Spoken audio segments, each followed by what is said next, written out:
Perkembangan terkini situasi jangkitan COVID-19 di negara Brunei Darussalam. Satu kes aktif jangkitan COVID-19 masih dirawat di Pusat Pengasingan Kebangsaan dan tidak ada kes baharu dicatatkan hari ini. Kementerian Kesihatan dalam siaran akhbar mengenai perkembangan situasi jangkitan COVID-19 turut memaklumkan jumlah keseluruhan jangkitan kekal 146 kes dengan kes yang sembuh seramai 142 orang. 415 individu sedang menjalani pengasingan diri mandatori pada ketika ini. Sementara itu, sejak bulan Mac tahun ini, 6,200 individu menamatkan pengasingan diri mandatori. Dalam pada itu, 130 sampel ujian virus SARS-CoV-2 telah dilaksanakan, menjadikan jumlah keseluruhan ujian makmal yang dijalankan sejak Januari 2020 sebanyak 58,487 ujian.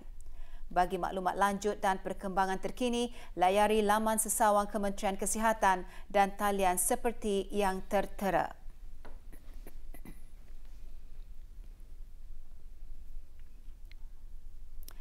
Sementara itu, Kementerian Kesihatan memaklumkan bagi orang ramai yang ingin mendapatkan ujian saringan SARS-CoV-2 swab, terutama sekali mereka yang ingin membuat perjalanan keluar negeri, hendaklah menjalani ujian saringan SARS-CoV-2 sekurang-kurangnya 3 hingga 5 hari sebelum tarikh penerbangan mereka, tertakluk kepada syarat-syarat negara yang akan dituju. Hasil ujian berkenaan akan mengambil masa dan orang ramai hendaklah bersabar untuk mendapatkan keputusan mereka. Kita ikuti promo mengenainya.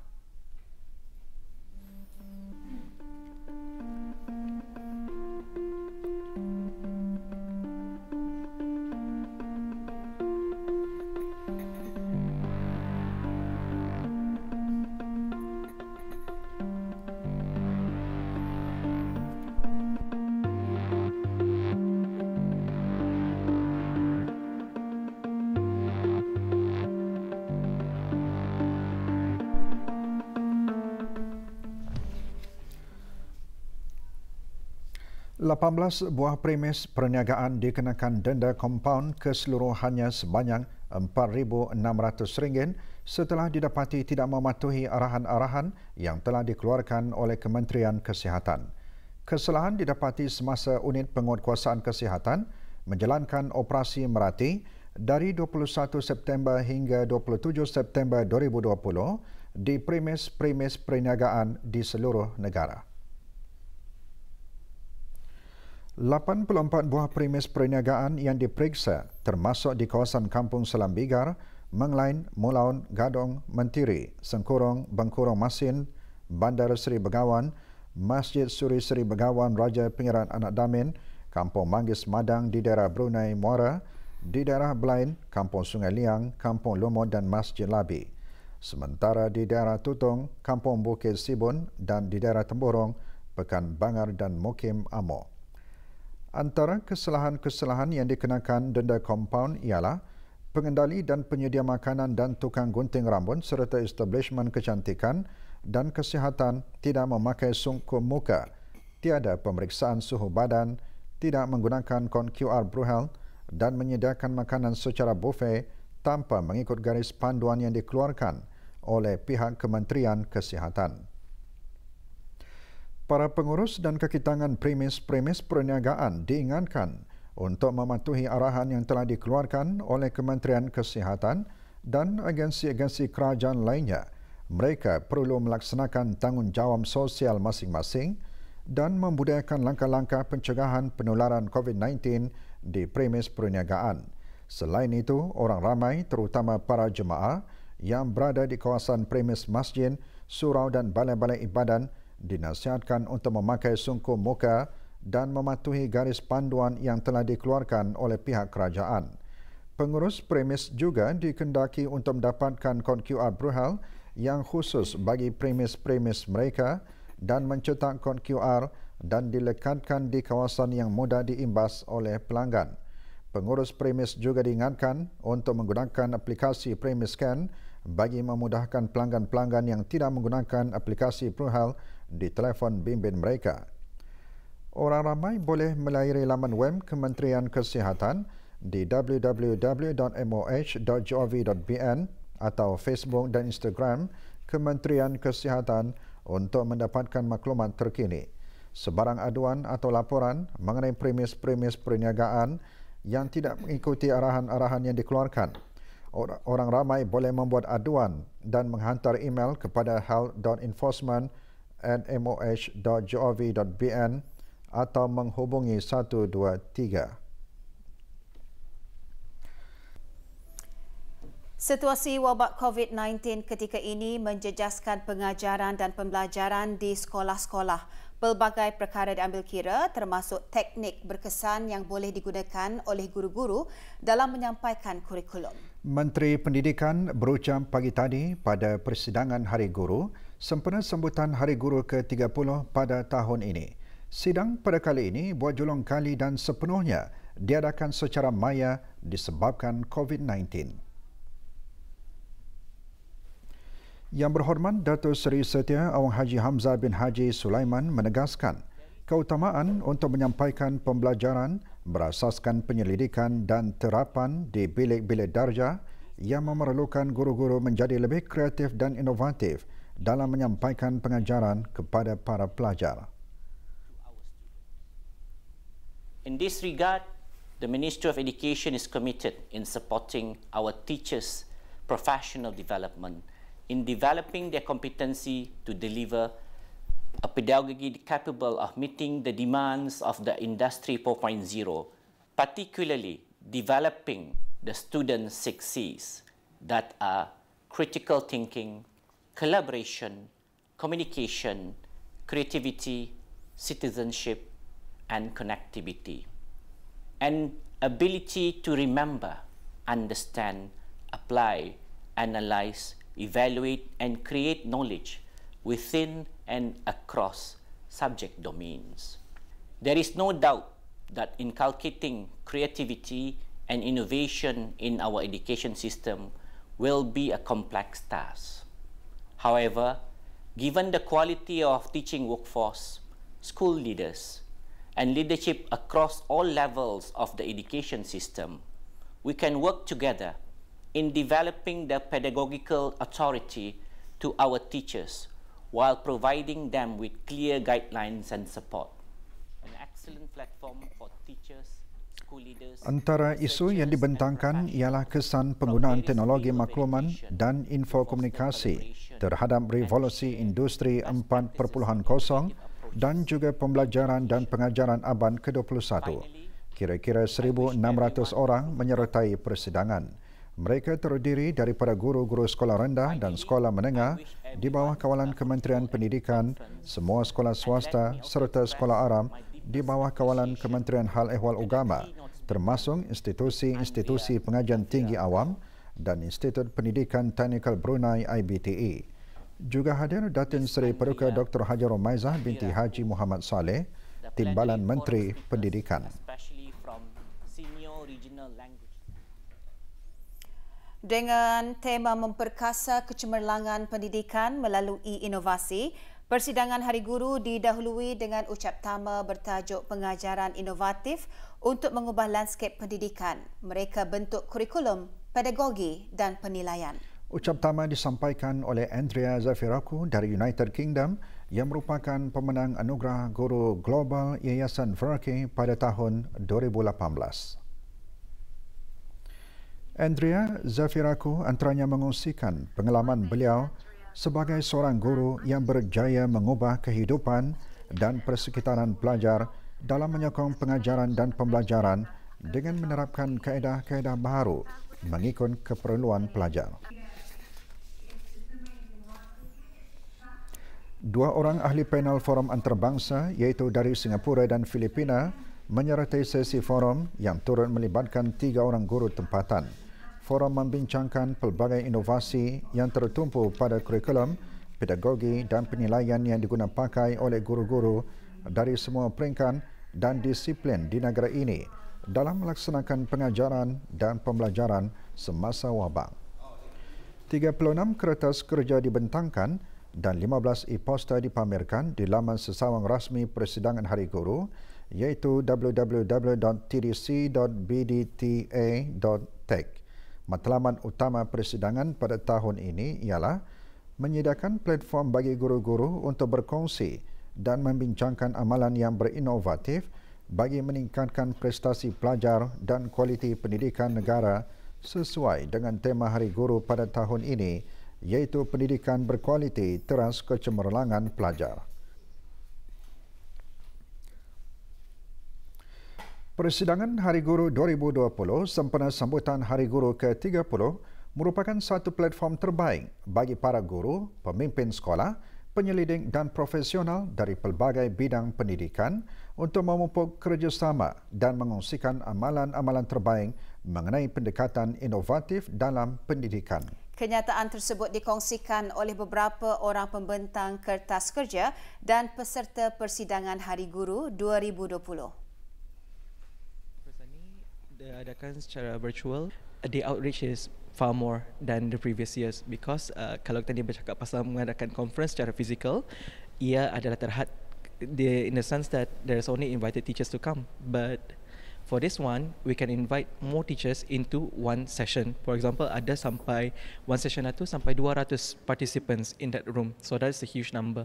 Therefore, compared to previous years punya conference, we had participation of about over than 2,000 teachers in this year's conference. Tahun ini memang berbezalah di mana semua paper presenter ni akan menghadapkan orang punya keretasan ni secara atas talian. Jadinya amat berbezalah daripada yang sebelumnya. Merasa nervous juga because audiensnya akan lebih besar. Kalau macam dalam bilik itu kan, we could only have mungkin dalam satu bilik mungkin 50-60 orang lah. Tapi pada masa ini kalau dibuat secara atas talian, ikut siapa saja yang akan ikut datang untuk conference itu. Boleh beratus, boleh beribu orang lah. So that is one of the advantages.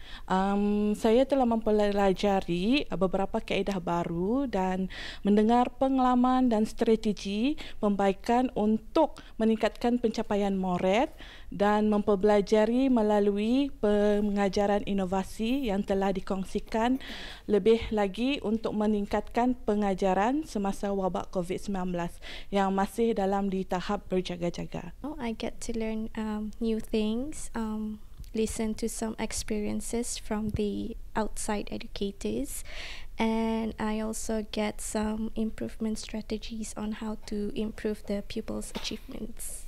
I hope this conference can be conducted virtually because it's kind of convenient for us since we are attending it in school. Tema persidangan Hari Guru 2020 sempena sambutan Hari Guru ke-30 terbahagi kepada 3 bahagian, iaitu inovasi dalam perangkaan semula kurikulum, inovasi dalam pengajaran pedagogi dan inovasi dalam teknik penilaian. Juga dimuatkan selepas ini, kesedaran mengenai kepentingan manuskrip perlu dipertingkatkan bagi memastikan koleksi khazanah warisan intelektual bangsa dan negara sentiasa dalam keadaan selamat dan sempurna untuk rujukan generasi masa kini dan akan datang. Teruskan bersama berita perdana.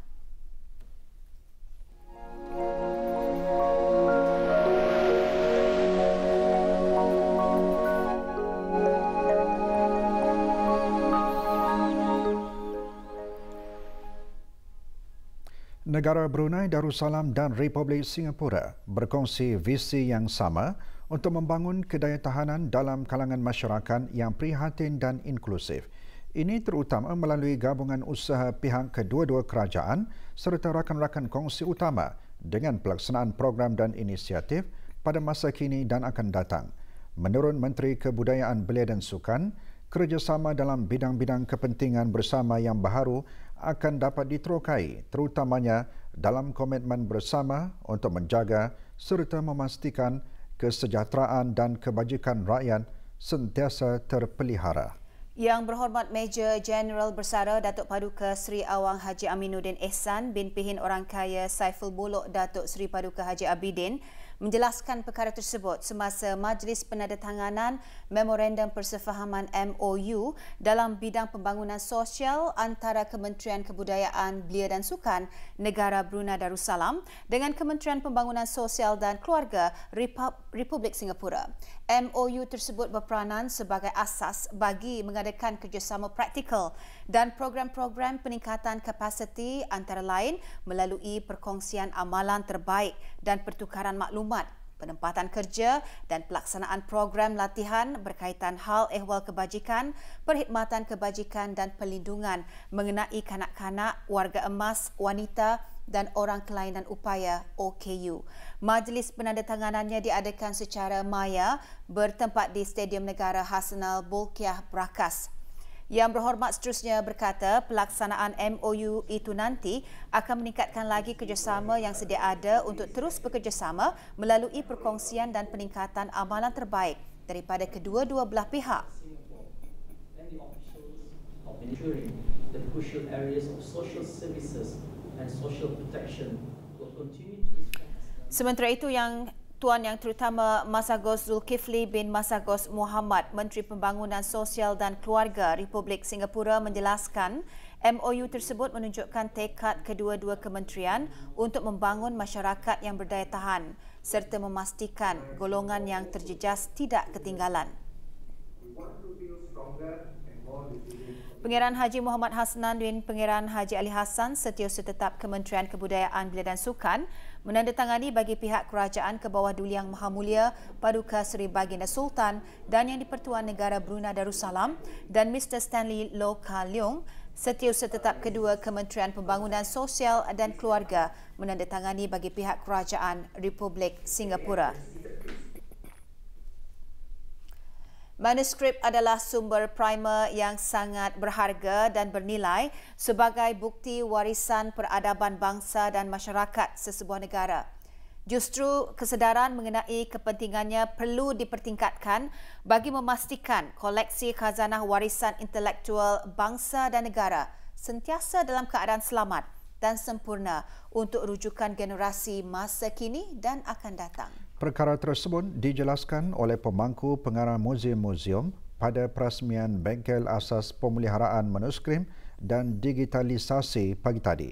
Bengkel anjuran bahagian pemeliharaan dan pembaikan Jabatan Muzium-Muzium dan Arkib Negara Brunei Darussalam berlangsung di bangunan Arkib Negara Brunei Darussalam. Hadir Dr. Siti Nurhalbi binti Haji Wahsal Fela, Timbalan Setiausaha Tetap Kebudayaan Kementerian Kebudayaan, Belia dan Sukan.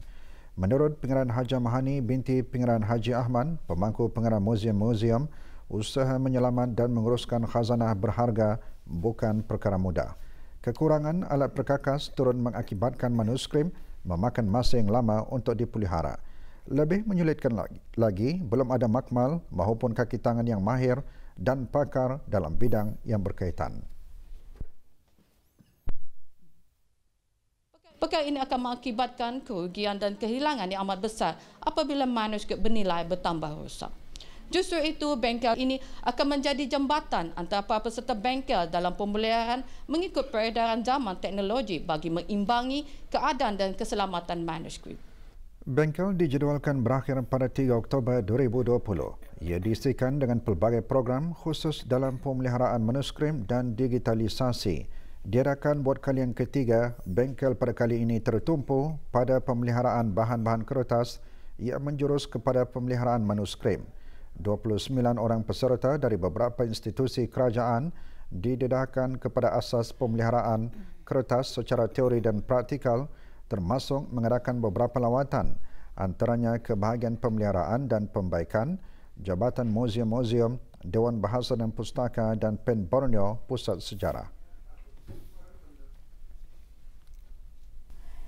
Jabatan Pengangkutan Darat JPD, Kementerian Pengangkutan dan Infokomunikasi beserta agensi-agensi berkenaan iaitu Unit Sukatan dan Timbangan, Kementerian Kewangan dan Ekonomi, Jabatan Bomba dan Penyelamat Jabatan Bandaran Bandar Seri Begawan dan Jabatan Daerah Brunei dan Muara, Kementerian Hal Ehwal Dalam Negeri, Pihak Berkuasa Kawalan Bangunan dan Industri Pembinaan ABCI dan Jabatan Perancang Bandar dan Desa, Kementerian Pembangunan dan Authoriti Kebangsaan Keselamatan, Kesihatan dan Alam Sekitar (SHENA) telah mengadakan pemeriksaan tidak berjadual ke atas beberapa bengkel di daerah Brunei dan Muara. Antara tujuan pemeriksaan tidak berjadual ini ialah untuk mengetahui operasi bengkel-bengkel kenderaan di daerah Brunei dan Muara dan untuk mengetahui kenderaan di negara ini adalah dijalankan dengan teratur dan mengikut kebenaran agensi-agensi berkenaan. Melalui pemantauan JPD mendapati 3 kategori bengkel-bengkel kenderaan yang beroperasi memberikan perkhidmatan membaik pulih servis dan kerja-kerja mekanikal, elektrikal kenderaan di negara ini. Berdasarkan statistik JPD, terdapat 56 buah bengkel kenderaan telah berdaftar dengan JPD di bawah skim pengiktirafan bengkel iaitu 50 buah di daerah Brunei Muara, sebuah di daerah Tutong dan 5 buah di daerah Blaid. Selain itu, JPD juga telah mendapati banyak lagi bengkel-bengkel lain yang tidak berdaftar dengan JPD iaitu sama ada yang beroperasi dengan mendapat kelulusan daripada agensi-agensi lain berkenaan sahaja dan selebihnya lagi didapati beroperasi tanpa sebarang kebenaran langsung daripada mana-mana pihak berkuasa di negara ini. Operasi pemeriksaan yang dikendalikan kali ini mensahkan beberapa kesalahan dilakukan oleh bengkel-bengkel berkenaan. Antaranya terdapat bengkel-bengkel yang tidak berdaftar tetapi menjalankan operasi membuat penambahan bangunan tanpa kebenaran, menyimpan kenderaan-kenderaan terbiar, penggunaan tapak tanpa kebenaran, pemasangan papan tanda tanpa kebenaran, tiada peralatan keselamatan kereta terpakai, mengendalikan kerja-kerja menggunakan perkakas dan peralatan kimpalan yakni welding dan elektrikal yang diubah suai sendiri. Melalui kesalahan-kesalahan yang diperolehi adalah dinasihatkan bagi bengkel-bengkel kenderaan untuk berdaftar secara teratur supaya memenuhi peraturan dan undang-undang yang berjalan pada masa ini. Bengkel-bengkel yang mana dinyatakan kesalahannya adalah dinasihatkan untuk mengambil tindakan pembaikan.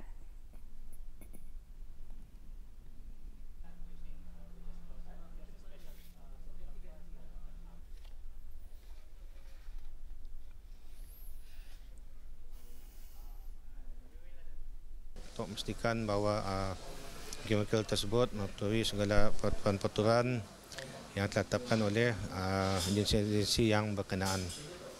Samping itu juga sebagai persediaan menangkan bengkel-bengkel yang dilewati ini ada yang didaftar dengan pendaftaran syarikat tapi belum dipunkan kebenaran daripada JPD.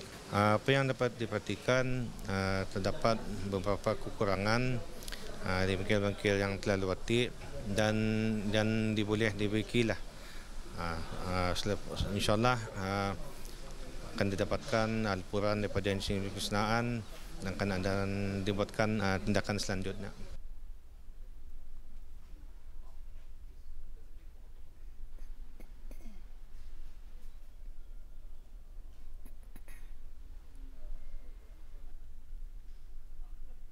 Kami juga tekankan adalah alat pelindung diri ataupun PPE yang digunakan pakai oleh mekanik-mekanik di workshop tersebut. Jadi inilah salah satu daripada hasil daripada kami punya observation tadi di beberapa buah bengkel yang kami dapati. Selain daripada itu juga kami juga melihat dari segi latihan untuk para mekanik tersebut dan juga bagaimana cara untuk mereka bekerja dengan selamat apabila mereka membuat segala aktiviti di bengkel-bengkel tersebut seperti mungkin membuat segala servicing kereta, vehicle body repair dan sebagainya. Dan yang paling penting juga adalah penyimpanan kimia-kimia, barang-barang kimia yang kami dapati beberapa bengkel tersebut telah pun menyimpan segala bahan-bahan kimia tersebut tidak terkawal hanya orang bampayan sejak di tempat kerja.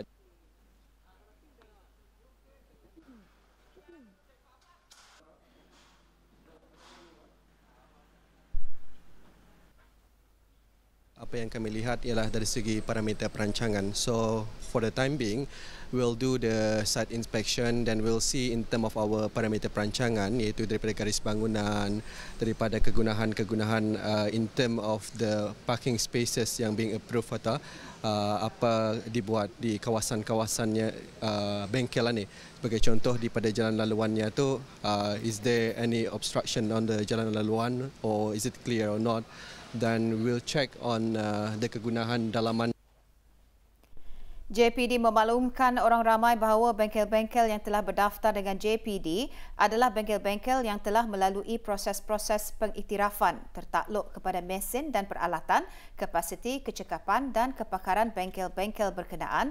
JPD mengeluarkan sijil bengkel kelas A, B dan C, di mana bengkel kelas A adalah bengkel yang berkeupayaan membuat kerja-kerja tahap ubah suai dan memperbaiki bahagian kenderaan yang penting seperti enjin dan badan kenderaan. JPD ingin menarik perhatian orang ramai bahawa bengkel-bengkel kenderaan adalah penting dalam memastikan kenderaan yang dipandu di jalan raya adalah selamat untuk digunakan. Usaha-usaha sedang dibuat untuk meningkatkan tahap keselamatan jalan raya seperti memastikan bengkel-bengkel mengikut piawaian dan mengendalikan kerja-kerja kenderaan dengan bermutu tinggi dan teratur, iaitu dengan mendapat pengiktirafan dan kebenaran JPD selaku agensi yang bertanggungjawab mengenainya di negara ini.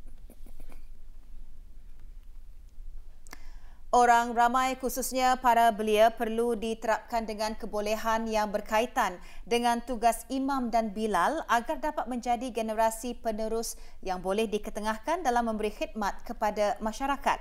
Bengkel imam dan bilal pelapis bagi daerah Tutong menerima penyertaan seramai hampir 60 orang.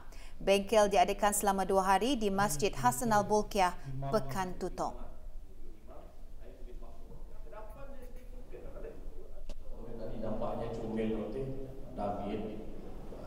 Antara pengisian bengkel termasuk menghalusi bacaan surah Al-Fatihah, azan dan iqamah serta doanya dan khutbah Jumaat. Bengkel dikendalikan oleh Pejabat Hal Ehwal Masjid Daerah Tutong dan Jawatan Kuasa Takmir Masjid Hasan Al-Bolkiah, Pekan Tutong.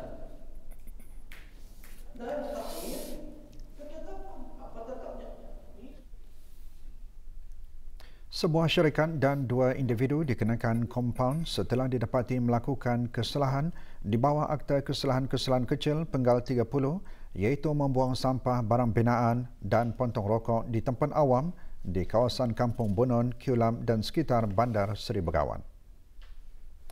Akhil Baju Construction dikenakan denda RM500 sementara Muhammad Abdul Azim bin Abdullah, warga negara Malaysia dan Muhammad Salim, warga negara India masing-masing dikenakan denda RM100.